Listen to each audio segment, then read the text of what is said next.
Hi guys. So we're about a day or two into this project. I just wanted to give a quick update on kind of where we're at, and then I'm going to jump over to the videos and give you a walkthrough. But basically, we've done some demo here at this stage of the process. So what the demo process means is we went in, we tore out all the cabinets in the kitchen, we ripped up some of the tile, we tore out all the tile in the bathroom because we're going to be replacing that, and really kind of took the house down to like kind of a raw form so that it's ready just to come in and start, fixing and replacing and bringing it back up and reinvigorating the house to where it needs to be. And by the way, if you like this content right here, don't forget to like the video and subscribe to my channel. We're going to be doing this video series, and I'm going to be showing you the progress all the way from fixing up this house to building the units in the backyard. And it's going to be a multi-part series where I think you're really going to want to check it out. So like and subscribe my channel. And yeah, let's go check this out.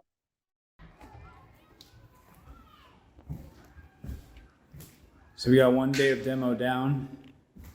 All right, so I'm going to quickly pause the video right here. And so what you're looking at here, if you look right over here to the kitchen, looks like there's a giant hole in the floor. So what happened is when we were taking out the cabinets, it became pretty evident that right under where the sink was, that there's a lot of water damage. And because this house is built on a raised foundation, like a lot of houses in California are that were built around this time period, here in LA, a lot of houses were built after World War II, the 1950s and even 1960s. And these houses primarily were built on raised foundations, which means that a cement foundation that surrounds the house, but you have joists which are actually supporting the floor. So the joists run along the span of the house, and then you put the floor on top of the joists.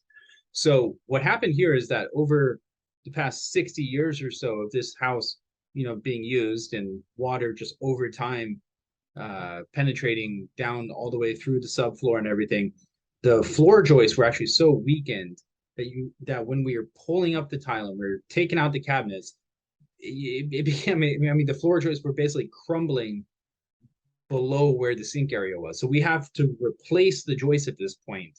And that's why you see the hole right under the kitchen sink. We didn't just place a bomb there. This is actually what happened when you're taking out sinks and stuff. And it's not uncommon. I've had other houses like this before in bathrooms and kitchens.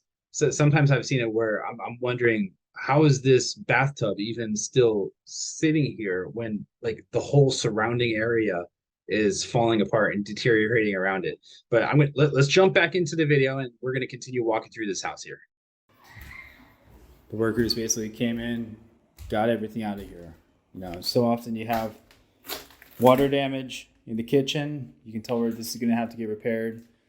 That's pretty common. And you got a 50, 60, 70-year-old house with a kitchen, expect to have water damage there.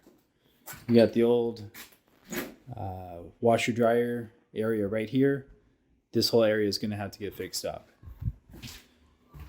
So much of this house, at some point they must have had a sink on the other side here. So things have probably changed around in the past 70 years of this house being in existence. And this is an old galvanized pipe that isn't even running to anything anymore. And maybe they had a sink here at one point in time, but whatever the case was, way back when, they created water damage right down here. Never got fixed. So this is something that we're going to have to address. You're kind of coming all around, looking at everything that you need to do. You're taking things off. You're getting rid of the doors that can't be repaired, just way too far gone. There's water damage here where the bathtub is. Again, very common. I see it all the time in the really old fixers that I've acquired. You take the tile down, you see what's behind there. You see how good a condition it's in and what you can do with it. But real quickly, this gets demoed and you start getting the people in here that do the jobs. The drywall people, the tile people, the electricians, the plumbers, the people. And it's amazing. It goes from looking from like a raw project into something that almost like overnight, in a very short order of time, very short period of time, you flip a switch and it just all of a sudden starts looking like a pretty awesome project, and something I think a lot of people eventually are going to really want to, a place they would really like to live.